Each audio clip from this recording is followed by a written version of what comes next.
Hello everyone, फेरि एउटा नयाँ भिडियोमा स्वागत छ तपाईहरुको लागि। आजको विषयवस्तु तपाईले टाइटल र थम्बनेल हेरेर बुझिसक्नु भएको छ होला। आजको भिडियो रहनेछ तपाईले eSewa वालेटमा कसरी विदेशबाट पैसा पठाउन सक्नुहुन्छ, त्यो पनि आफ्नो वालेटमा। त्यो पनि छिटै 10 मिनेट भित्रमा तपाईले आफ्नो वालेटमा पैसा सजिलैसँग पठाउन सक्नुहुनेछ। यसका दुई पार्ट रहनेछन्। एउटा विदेशबाट कसरी eSewa एकाउन्ट खोल्ने र eSewa मनी ट्रान्सफरको भन्ने विषयमा आजका कुराकानी गर्नेछौँ। आउनुहोस् ढिलै नगरी हामीले सुरु गर्नेछौँ। भिडियो एकदमै इन्ट्रेस्टिङ हुनेवाला छ।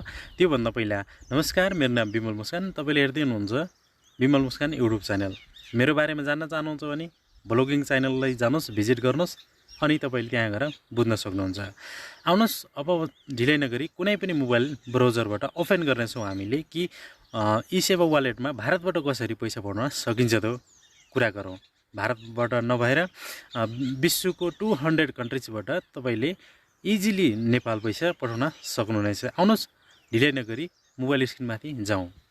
गएर कुनै पनि ब्राउजरबाट तपाईले ओपन गर्नुहोस्। म चाहिँ फाइनली क्रोम ब्राउजरबाट ओपन गर्छु। तपाईले देख्न सक्नुहुन्छ क्रोम ब्राउजर मेरो सामने छ। क्रोम ब्राउजर ओपन गर्छु।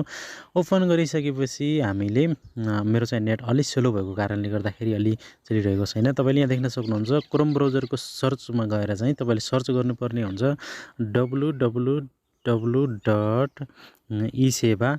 तपाईले यहाँ देख्न सक्नुहुन्छ आइसकेको छ eSewaRemit.com भनेर तपाईले चाहिँ गर्नुपर्ने हुन्छ।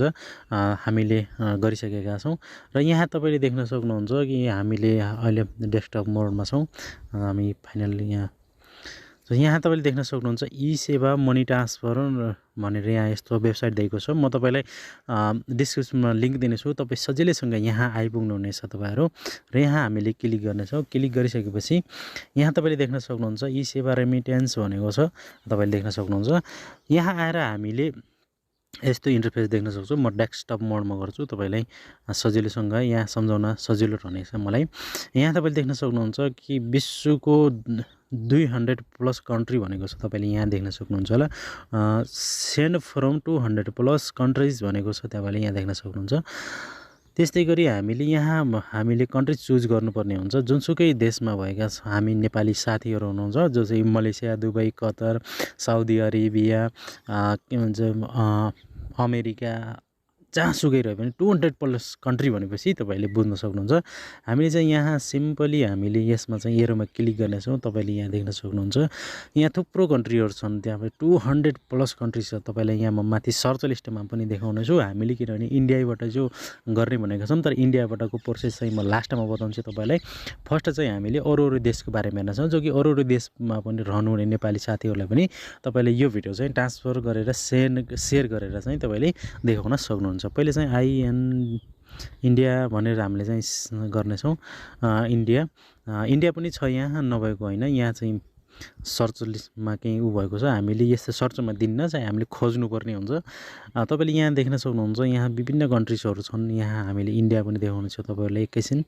यहाँ तल यहाँ तपाईले देख्न सक्नुहुन्छ इन्डिया सायद 7-8 नम्बरमा छ। यहाँ तपाईले देख्न सक्नुहुन्छ इन्डिया देख्न सक्नु भएको छ।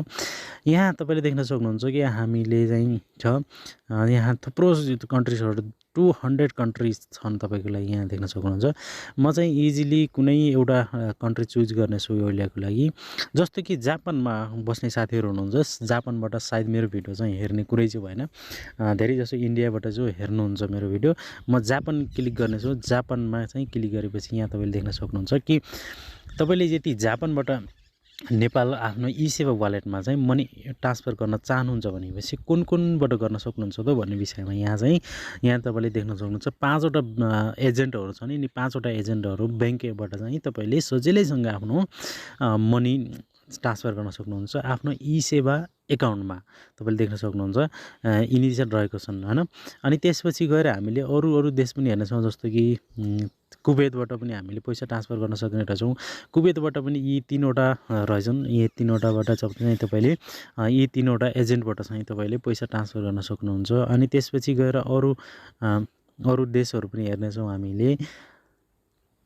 अरु देशहरु मलेसियाबाट हेर्ने छौं हामीले। मलेसियाबाट कुन एजेन्ट छ त भन्ने विषयमा हेर्दाखेरि इन्डियाबाट चाहिँ तपाईले 6 वटामा चाहिँ ट्रान्सफर गर्न सक्नुहुन्छ। मनी ट्रान्सफर रहेछ एउटा। अनि त्यसपछि यहाँ मेनिग्राम भन्ने रहेछ। त्यसपछि यहाँ थुप्रो छन् 6वटा एजेन्टहरू रहेछन्, एजेन्सीहरू। यहाँबाट चाहिँ तपाईँले यिनी एकाउन्टबाट यिनी ब्याङ्क एकाउन्टबाट चाहिँ तपाईँले चाहिँ ट्रान्सफर गर्न सक्नुहुनेछ। त्यस्तै गरी हामीले इन्डियाबाट पनि हेर्नेछौँ होइन। भिडियो धेरै लामो नगराउने र तपाईँको सानो समयमा चाहिँ पुरा डिटेलमा सम्झाउने भन्ने कोसिस रहनेछ मेरो। अनि यहाँ तपाईँले देख्न सक्नुहुन्छ इन्डियामा क्लिक गरेका छौँ हामीले। इन्डियाबाट चाहिँ अहिले कुनै पनि ब्याङ्कले कुनै पनि एजेन्टले चाहिँ यो नयाँ हो, त्यही भएको हिसाबले लागू भएको छैन र कुनै पनि इन्डियन ब्याङ्क एकाउन्टले अथवा कुनै पनि इन्डियन एजेन्टले चाहिँ एक्सेप्ट गरेको छैन अहिलेसम्म। यदि तपाईँले एक्सेप्ट गरिसकेपछि चाहिँ म तपाईँलाई यसमा पनि एक भिडियो चाहिँ अवश्य बनाउनेछु तपाईँहरूको लागि। र भिडियो अवश्य पनि तपाईँलाई केही जानकारी लागेको छ होला। यो नसम्झिनुहोस् कि इन्डियाबाट पैसा पठाउन मिल्दो रहेनछ भनेर चाहिँ टेन्सन नलिनुहोस्। अवश्य नै छिटोभन्दा छिटो म तपाईँलाई इन्डियाबाट नेपाल पैसा eSewa वालेटमा पैसा ट्रान्सफर गर्ने तरिका पनि कुनै न कुनै तरिकाले म तपाईँलाई छिटोभन्दा छिटो भिडियो दिनेछु।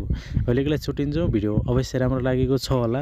यहाँसम्म तपाईँको किम्ती समय दिनुभयो, तपाईँलाई धेरै धेरै धन्यवाद दिँदै छुट्टिन्छौँ। By by.